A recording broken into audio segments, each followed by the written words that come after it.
Hello everyone, this is Mr. Smith back again talking about ionic formulas and specifically polyatomic ions. We call these compounds when a metal and a nonmetal come together ionic compound. What we dealt with in the last video was called binary, where there's one metal and one nonmetal. Now we have the example where there's one metal, Al, aluminum, and then SO4, multiple capital letters. So we call that a polyatomic ion. And when these two ions come together, they're going to form what's called a ternary ionic compound as opposed to a binary. Thankfully, much of the crisscrossing is the same, but there's kind of a few more things to pay attention to. So we're going to do this example here. Here is Al aluminum. According to the periodic table, it is +3. So let's bring this 3 up here. And then SO4. So again, we're talking two capital letters. These aren't found on the periodic table. I mean, there is sulfur and there is oxygen, but SO4 is what's called a polyatomic ion. There are quite a few of these. These are about 20 or so. There's probably hundreds out there. And these are some of the words that you have perhaps heard in terms of the chemicals around you. Acetate is in vinegar, acetic acid. Hypochlorite, that's the chlorine you use in bleach. Baking soda you've heard of, sodium bicarbonate.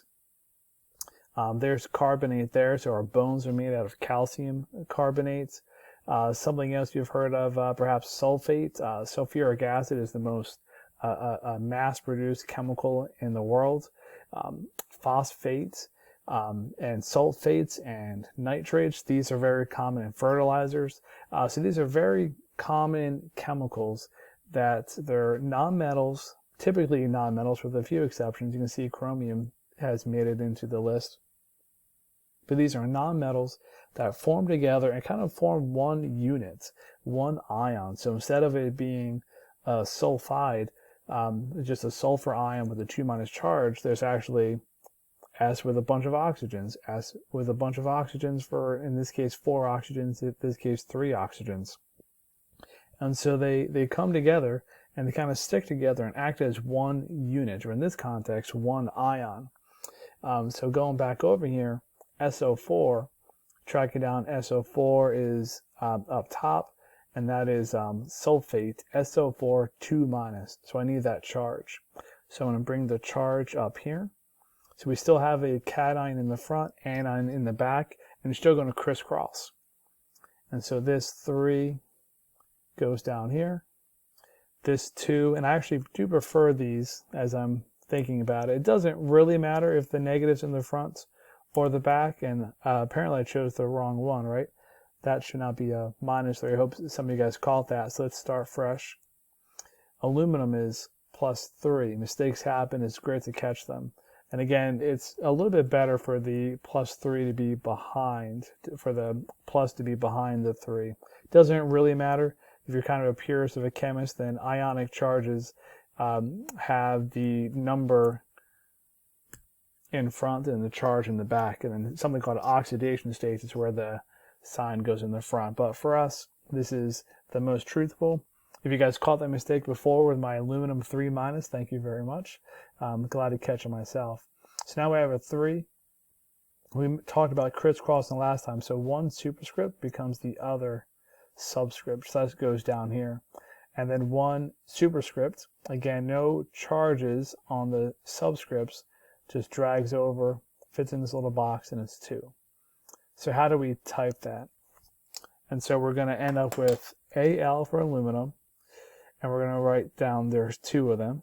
So let me type that in, Control+, Control comma for Google Slides. Capital S, capital O, so that's a sulfur and an oxygen, not just one oxygen, but actually 4 oxygens. And now I need a 3 out there. And so there's the Al, there's the 2, Al2, SO4, SO4, 3, and a 3. Now, the only thing that looks really weird about this is the fact that it looks like there's 43 oxygens, and that's not true. So this is where parentheses comes into play. So let me get a parenthesis in here to kind of separate the 4 from the 3. So now it's not 43 oxygens. Now there's 3 sulfates. Just like we did before with the other compounds, which I think I might have if I scroll up. Here is aluminum sulfide. There's a 3 here to show off that there are 3 sulfurs over here, which we didn't do, but there are 2 chlorine atoms, 2 chlorine ions, 3 sulfur ions, 2 aluminum ions. Now that we have these polyatomics, I still want there to be 3 sulfate ions, but we need a parenthesis so it doesn't look like 43. Again, without the parenthesis there, it looks like there's 43 oxygens, and that's not the case. So we're going to use parentheses around polyatomics if there are multiple polyatomics. So we're going to go to our worksheet, our note sheet from last time. We're going to continue these.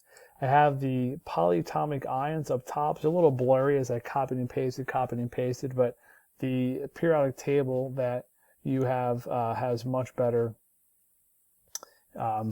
distinction, not as blurry. So please keep this handy. Even if you have a printout, go ahead and keep this handy. And we have printouts in class for those in the building. If you print this out, these bottom numbers here will be a bit blurry, but at least this will be clear for you. And in the building, we have it available for both to not be so blurry. So again, we call these polyatomic ions, and ternary refers to kind of non-binary. So ternary means multiple. So here's calcium and nitrate. So we're going to do quite a few of these together, kind of practice on your own, and we'll do this together. Okay, so like I said, we're going to kind of try these on your own. Now, calcium's on the periodic table. You're going to have to track that down with the charges. So here is calcium. I don't know if you can see calcium number 20. It doesn't look like my pen's doing much for you, but calcium number 20 in the second column with a +2 charge. So let's get that down here. Okay, here's the calcium being in this second column with a +2 charge, or a 2+ charge. So we're going to write that down over here, 2+. And then nitrate, again, it's a little blurry here, sorry for that, but it is N03 -1. And so just like last time, we're going to go ahead and crisscross this. Come up with a better color for it, maybe. So that goes down there, NO3, and now there's a 2. Then this 1 goes over here, Ca1. So the charges don't get written. The 1s do not get written. I don't want it to look like there are 32 oxygens, so we put a parentheses around the polyatomic. So let's work on another one. We're going to work on lithium. So lithium is in this first column over here, element number 3 with a +1 charge. So lithium 1+, iodate. So iodate is over here. I oxygen, IO3 1-. No zeros here. And so now we're going to go ahead and crisscross this. 1 and 1. Li, capital O, subscript 3. Now I don't need any parentheses here because there's not multiple polyatomics. If you like to write your I's like this with the top and the bottom, that helps them make them look like not lowercase l's. Sodium hydroxide. Well, let's do these because now this is going to be a bit different. So now we have some calcium carbonate. So calcium again is 2+. And carbonate is over here, C03 2-. So we are going to crisscross that. So this 2 goes down here, Ca2. This 2 goes over here, CO32, which again, we don't like 32, so we do put parentheses around it. And now what do we do? Well, now, what about this 2? So before we talked about reducing simplest whole numbers. So we don't need 2 of each. That can absolutely reduce down to 1 and 1. 1 and 1. And of course the 1s we don't write. And if you don't have a number bigger than 1, you don't need parentheses. So quite a few steps, but this is the bone. This is the material that make up our bones. So these are fairly important chemicals. So this is calcium carbonate. Now I'd probably not have such a big gap between the ions, so I'll put that there. And I will even make them the same color. Calcium carbonates. Again, the 2's don't have to stay. And the numbers down here, they never change. Regardless of any reduction at all, they're not going to change. That polyatomic carbonate is and always will be CO3. So there's no changing of the polyatomics, just how many there are. I'll do one more with you as a demo. So here we have magnesium. Magnesium is in the second column over here. Element number 12, second column with the 2 plus again. So Mg2 plus. Phosphates, especially you can see it, is over here. P043 minus. And now we're going to go ahead and crisscross with a new color. So the 3 goes down here. Mg, I'll put it way down low, 3. And then this 2 goes over here. P, capital O, subscript 4, subscript 2. And so with that in mind, I'm going to bring my 3 up a little higher. There you go. And so again, it looks like 42 oxygens here. You know, that's obviously not the case. So that's where the parentheses come into play.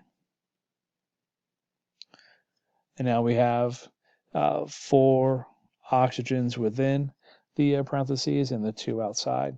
And now I realize this 4 and 2 looks like it might reduce, but again, you never change the polyatomic. This always stays put. And so the only thing you look to reduce is what's outside, how many polyatomics there are. So 2. So the 2 and the 3 do not reduce, and so this stays as magnesium and phosphate. So I'm going to give you some moments to work on these problems here, and then I'm just going to kind of talk through them.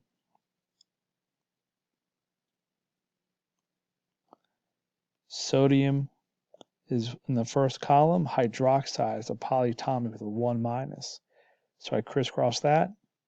NaOH. Barium's in the second column. Sulfate, we used it before. SO4, 2 minus. Crisscross that. That's an A. Here's a 2. SO4, 2. Can't have 42s. So I put that there. Now these 2 on the outside reduce. They reduce down to a 1. 1, 1. That is a 1 there. And again, we don't write the 1s, so they all go away. All my sloppy handwriting goes away, most of it. And now because I don't have any numbers outside of the polyatomic, I don't need the parentheses. So there's barium sulfates. Sodium acetates. Sodium's in the first column. Acetate is one of the bigger polyatomics, C2H3O2, 1 minus. And then when you crisscross the 1s fade away, you're just left with sodium, and then the acetate, C2H3O2. Now titanium is in the middle. I won't go back to the periodic table for that. You had to see my kids for a moment. There's the titanium here. So that's a yellow one. That's variable. That means we need Roman numerals. And that's why we have Roman numerals here. So let me erase some of the work that's going to be in my way. And now I have titanium. Roman numeral 1 means 1 plus.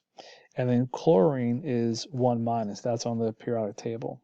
So not every compound, not every ionic compound is going to be polyatomic. You kind of have to make sure, you have to start recognizing, particularly the endings, all the 8s are polyatomic.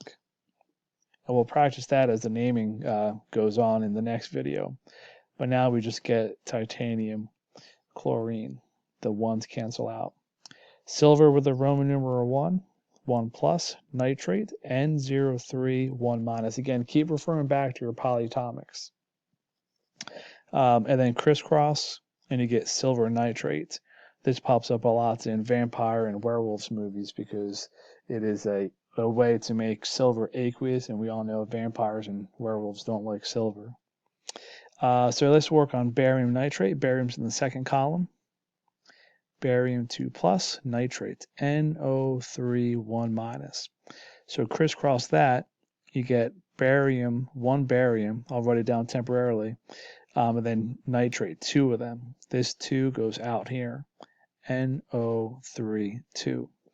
And again, we can't have 32 oxygens, so we need 2 nitrates. So we use our parentheses. And now I'll take the 1 away. And there's our barium nitrate. Now ammonium. Ammonium is the one polyatomic that has a positive charge here. And it kind of spelled like an element with the EM ending. So ammonium is kind of a oddity or uncommon compared to all of the rest. But it is a polyatomic and it is quite popular of a one. NH4 1 plus. Chlorine on the periodic table is 1 minus. So that comes together to make ammonium chloride, which is something we use in cold packs. Let me switch up a color. Okay, copper 2, Cu 2 plus. Now we have oxygen, just regular oxygen. There are some polyatomics out there that start with ox, like oxalates, but in this case, it's just oxygen, just the element. And in the next video, when we talk names, we'll kind of make this stand out a bit more. But we do want you to have some practice with the binaries. The binaries aren't going away. And here's iron 3 with some oxygen. 3 plus, O2 minus. Crisscross that just for practice sake. This is a binary. Fe for iron. This 2 goes down here. This 3 goes out there, O3, Fe2O3, which we also know as rust. And we go to the very last one. Nickel 2. So nickel is Ni. 2 is 2. Bromate, Bro3, 1 minus. Again, that's on this chart up here, and I realize this one's a little bit blurry for you, but there's the bromate there, Bro3, 1 minus. So we're going to go ahead and crisscross that. This 1 goes down here with the nickel. This 2 goes out here outside the bromate. Bro3, 2. Can't have what appears to be 32 oxygens, so split that up with parentheses.